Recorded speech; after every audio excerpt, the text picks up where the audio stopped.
Hello everybody, welcome to another Fallout 76 event video. Today we're going to be doing a colossal problem. Somebody on the server has nuked Monongah Mine, and a colossal problem event will spawn once you do that. It's a pretty straightforward event. We go into the mine. I hope we're still in time. I think we're still in time for this. So we go into the mine, and there's going to be a couple bad guys that you have to dispatch. And once you get to the end of it, we have to activate something, and then it's about 4 minutes before the mine shaft will clear of rubble. So everybody's waiting here. So this mine shaft will clear of rubble, and then we have to drop down and fight Earl, the Wendigo. Wendigo Colossus. So this one is supposed to be endgame content like Scorch Peace Queen, but on this one they gave you a longer window to do preparations. So do I have a melee? No. So let's put on a strength bobblehead. Give us a little bit of extra damage. 2 strength will end up being 10% extra damage for the weapon. It's not too bad. It's worth an entire perk of Slugger or Gladiator. And then on the aid set, so I'm already buffed up. I buffed up before turning on the video. So I'll typically go for full buffs for this. I have, where are we here? Cranberry Relish, Gourd Soup, Pumpkin Pie, and Company Tea. So if I don't have Company Tea, I use Corn Soup, which gives me 7 AP regen. Company Tea gives me 25, so that's quite good. I have enough gourd soup to keep my well-fed and well-hydrated up, and I have whiskey right now because I just ran out of vodka, so whiskey will be giving me 6 strength buff. So that's gives it to me for 3 minutes, and I use that in conjunction with Psycho buff here, which I have to farm more of because I'm getting low. So when I use the 2, I'll end up with plus 9 strength, plus 3 endurance, and 56 max HP. So, and this is, the 3 endurance is going to give me another 30 HP. So, I'll be pretty beefy at that point. I like the design of this event better than Scorch Beast Queen because it has a preparation phase that allows you to make sure you're spec'd right, to give people a chance to get together as a group, so you don't show up when the boss is half dead. Now there is a consumable called Liquid Courage, but I'm out of those, and I'll show you why you need it later. Now Earl has a huge amount of damage reduction, and again, this build is I'm preparing this build for next season when we can have legendary power armor.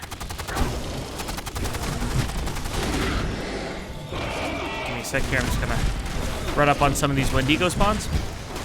So Earl's got a few mechanics. The first mechanic is attacking people, and his attacks are quite heavy, and they will basically stagger people. Now, if he runs around all these ranged people, they're gonna be running around because his hit actually hurts. I have quite a lot of damage mitigation, and it's still punching me pretty hard. Now, his second thing is to fear everybody. So he'll do these AoE fears. If we have a consumable called Liquid Courage, which is an alcohol, we won't be affected by that. Now it only lasts for 5 minutes. So right there, he just did a call, and that call is going to summon Wendigo spawns. The more players in the party doing, or the more players in the mine doing this, the more Wendigo spawns will come every time he does this. So now he'll also drop these mechanic, or see this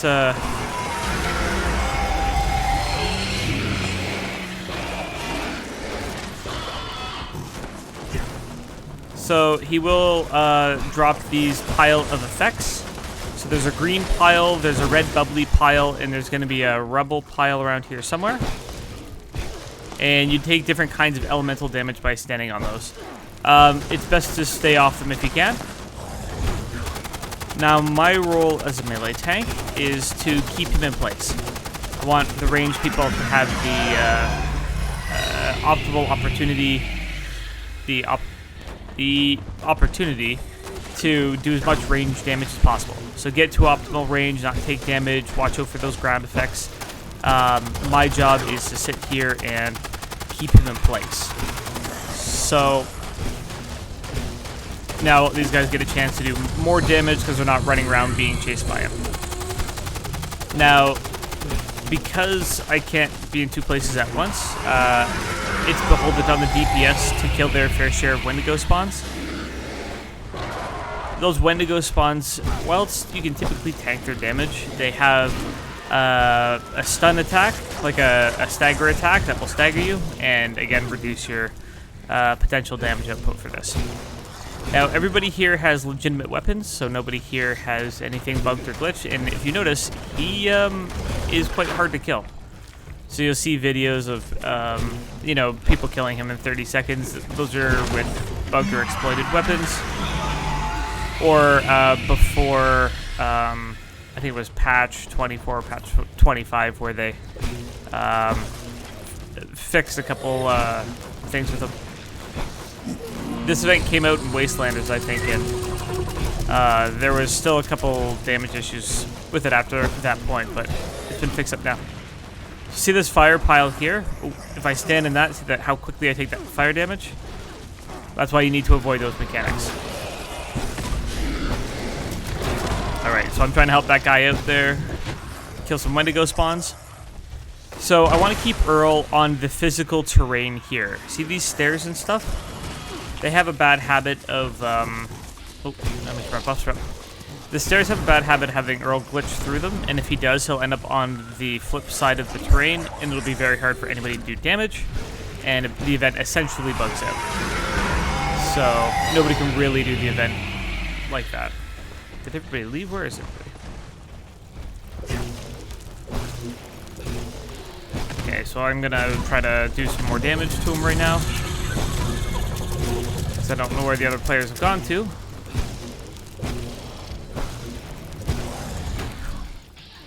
Alright.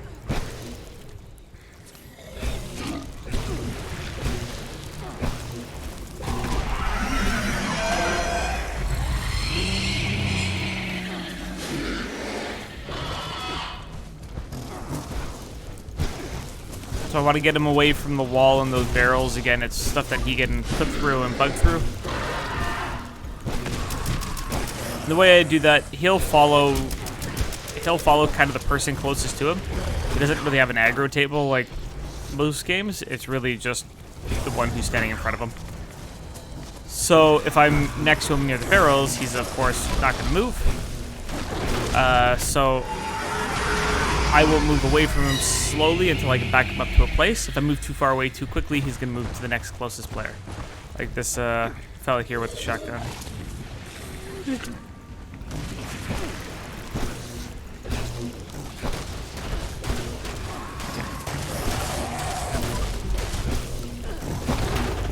I'm curious to see if we're actually going to kill him in time.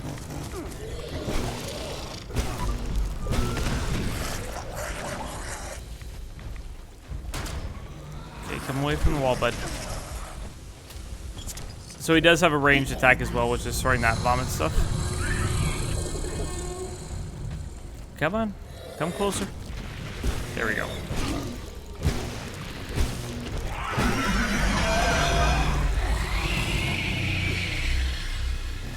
So you have to be careful with fear because you can get feared into fire piles.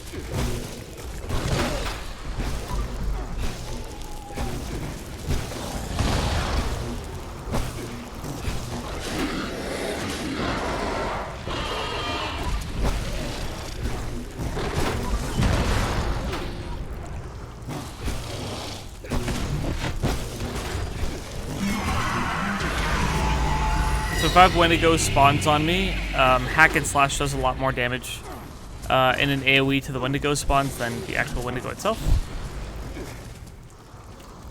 So if the Wendigo spawns are close by, I'll make sure that I switch over to them and do some VATS hits on them to have Hack and Slash splash over to Earl.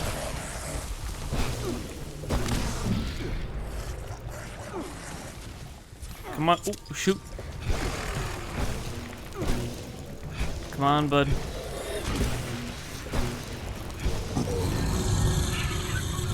Okay, well, we at least have 2 people. I'd like them at some point to come here and help me out a little bit. They are low levels, so...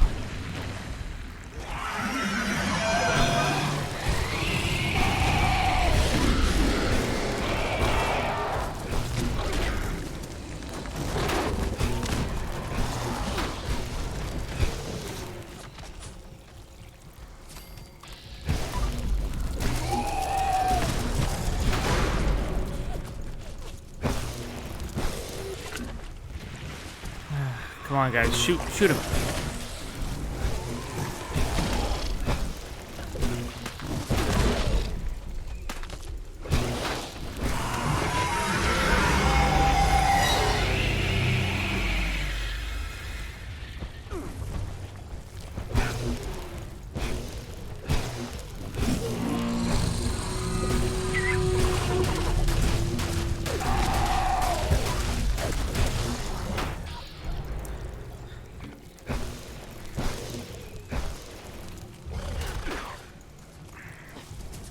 So if this doesn't go well and we go over time, ooh, drugs.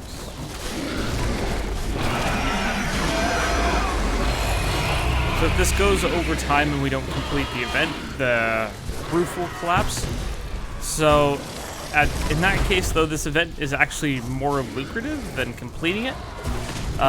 These Wendigo spawns drop very good junk because they drop what a Wendigo drops just without the rest of it. So you get Wendigo teeth, which is acid, fiberglass, and screws. So we're gonna make sure that on minute 2 or 3 remaining, maybe minute 5, we're gonna go loot up all these Wendigo corpses and then fast travel out of here. So even if the event isn't a win, you can still get quite a good bit of reward out of it because you can mop up sometimes 200-300 screws out of this event, and 100 and some odd acid. So while it ends up being long, it's still a very good way to farm screws and acid. Let's see if I can get the buddy up here. Nope. Now the trouble with dying in these AoEs is because they're damaged over time. It makes it so you can't heal somebody, or you can't resurrect somebody in it. If somebody goes down, you can resurrect them with the stim pack, but if they take additional damage once they go down, then you can't.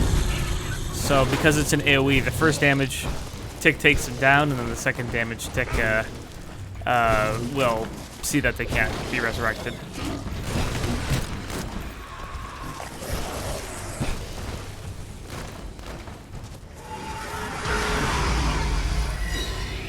My weapon's getting put through its paces here. I have to switch to a 2-hander here that I have on me.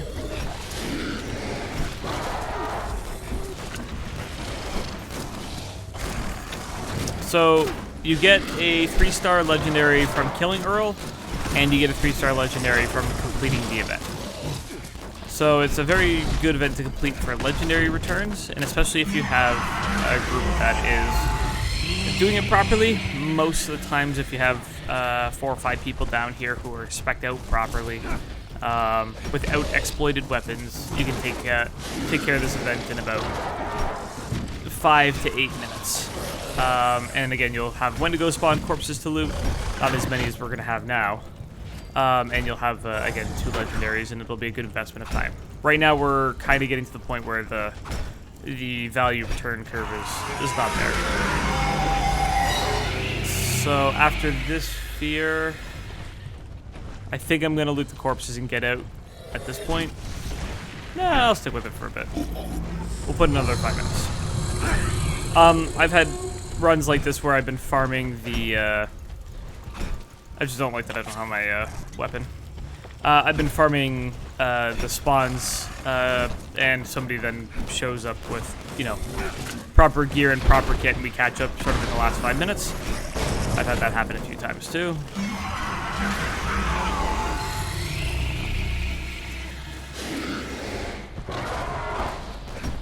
So again, if you get into one of these where, the damage isn't going to be quite right, make use of killing the spawns, keep yourself alive, try not to expend too many of your consumables and stuff, so you'll get a good value of return out of the junk that you loot.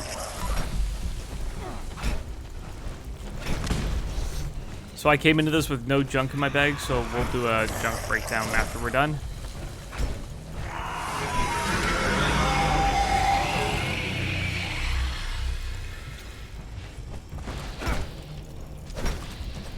Okay, yeah, at 9 minutes, I'll call it. 9 minutes to the end of the event.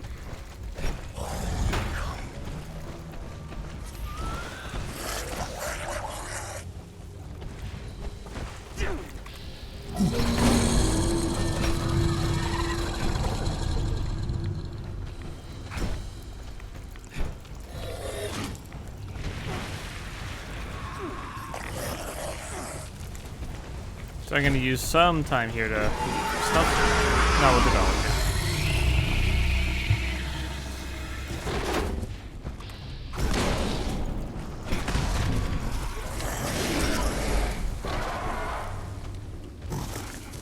I don't like Earl over here with the scaffolding and where the roof is low, because he'll, again, bug through the environment in these areas more than not.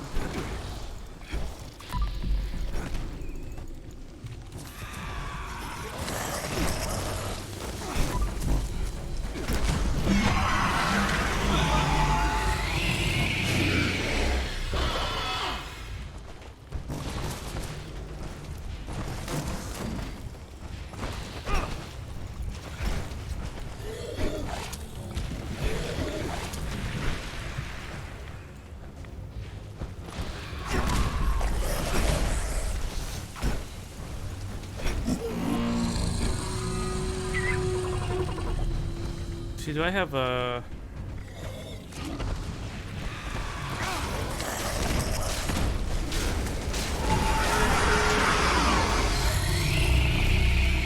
I use the shish kebab.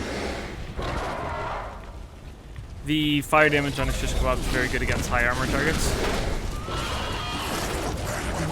And it also has very low AP VATS cost on it.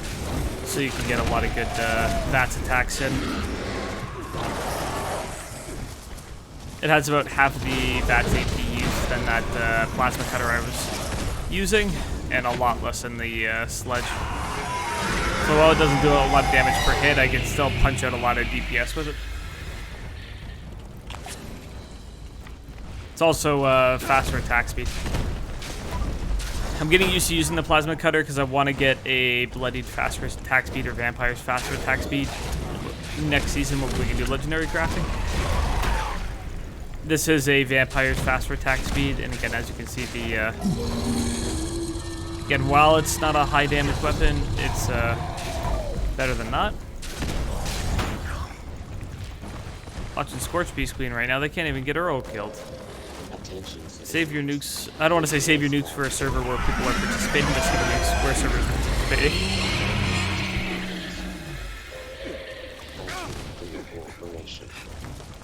Literally, the Mananga mine is up, and it's like, let's go nuke Scorch Beast Queen. Why don't you just come do this?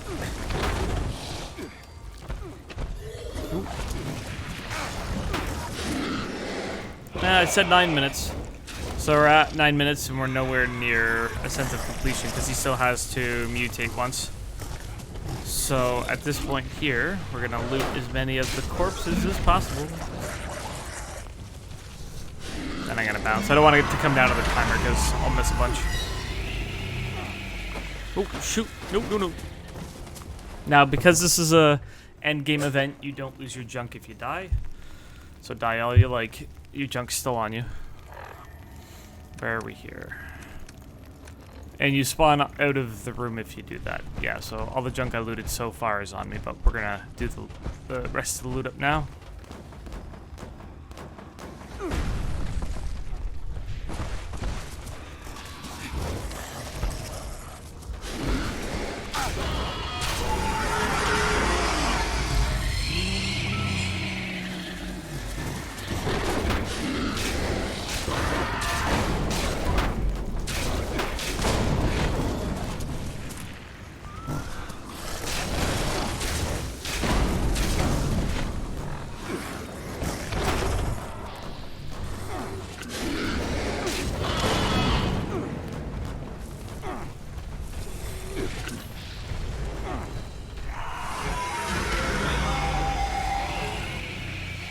Okay, so because I kept him roughly in the same spot, most of the Wendigo spawns that I killed will also roughly be in the same spot.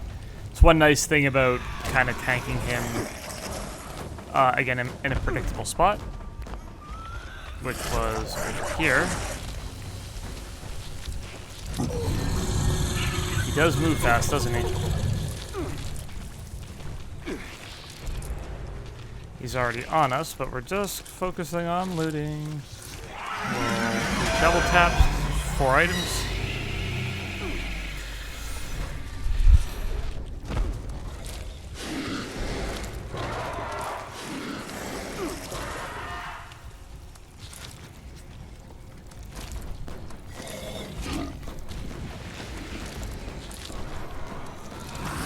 The Wendigo spawns will also drop 8 items. Like that one had a super stim pack on it, so whilst it won't restore the total 8 items that you expend on it, at least I will pick up a couple super stim packs from this as well.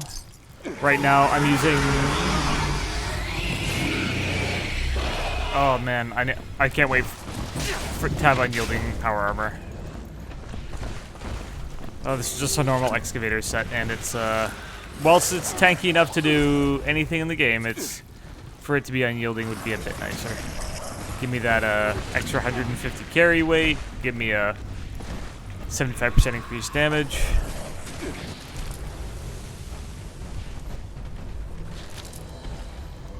Okay, where else are we for loot? Bodies over here. Yeah, I'm happy to give myself a little bit more time to do this. Again, once you do all your looting, if you still want to kill a couple spawns and stuff, you can.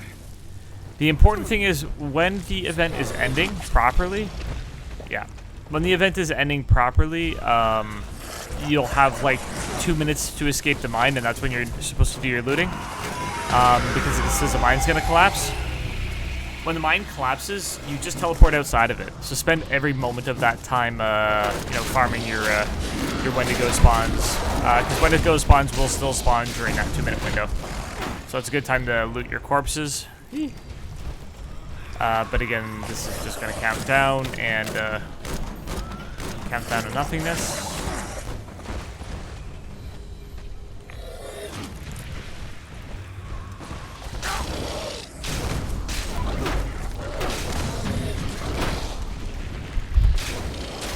This is also, I guess, a good event for EXP because each one of these Wendigo spawns is giving us 220 experience, and I only have Cranberry Relish on. I don't have any lunchboxes on or anything. Yeah, there we go, there we go. Alright, back over here quickly. Did I miss any? Yes, I did.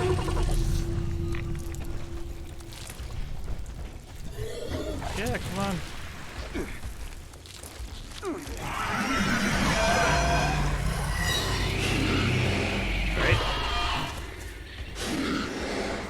Whenever I'm looting like this, I like to kind of look twice.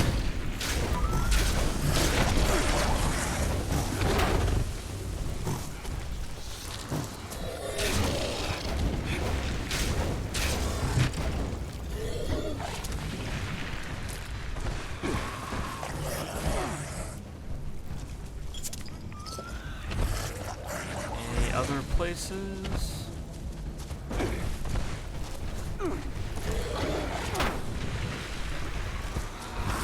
Alright, so what we're going to do is we're going to try to fast travel out of here, if we can.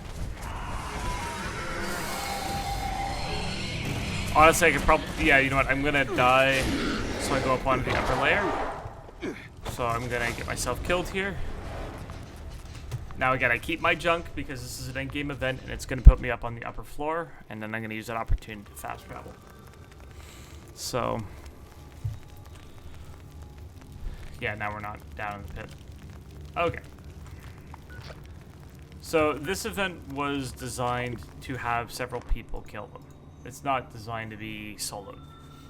If you're using, again, non-glitch weapons or non-exploitative gameplay types, it should be near impossible to do enough damage to kill them by yourself in the time frame. So it's their idea of a raid boss proper. So don't feel bad if you can't solo them. Again, there's a lot of build videos about people trying to prioritize soloing this boss. Again, I wouldn't worry so much about specking around for that. If everybody on the server is coming and participating, again, 3 to 4 people can easily do this. Okay, so we got some Wendigo teeth. Let's break those down. And because there was only 2 of us for most of it, there wasn't as many Wendigos as there would normally be. But for the event, we got ourselves 300 fiberglass spools, 376 loose screws. Fiberglass doesn't sell for anything, so that's a mulligan. The screws sell for 8 caps a piece, so 8 times 376. People will buy that. So that's 3,000 caps in the screws. And acid sells for 84 for what, 15? So 84 divided by 15. So acid sells for about 5.6. So 128 times 5.6. So overall, all the junk that we brought out of it, 3,500 to 4,000 caps worth of items. And again, we had very low number of these Wendigo spawns because, again, it was just 2 people in the event. So if we're completing the event proper, you're going to get, again, 2 3-star legendary items. There's some rare rewards from him as well, and I'm gonna post a link to the Followpedia below, so you can see those rare rewards. Again, we didn't get any because we didn't kill him. So overall, this is definitely an event worth doing, especially if you're looking to pick up the materials and stuff. I don't tend to do this or the Scorched Beast Queen just because of the sheer number of exploited weapons right now. I hate preparing for an event and hoping that I'm going to get something like a challenging event, only to have them die in a few seconds, or I don't even do enough damage to count towards the loot pool. Especially as a melee person, this can be punitive, because Scorched Beast Queen, if somebody has exploit weapons, she has a first phase which flies around, and if people will kill her before she hits the ground in seconds, you don't get anything for that. Same thing with Earl. I've had it where people have exploited and glitched through the floor and killed Earl in about 30 seconds before the preparation phase even started. I've had that happen at least 3 times. So again, these events are worth doing if you can put up with the large number of people who show up, because this is an easy loot pool to get into to exploit the event and take advantage of it. Anyways, I know this was a long one. If you've enjoyed it, please consider subscribing. If you have any comments or suggestions, please post it below. Thank you very much, and I'll catch you in the next video.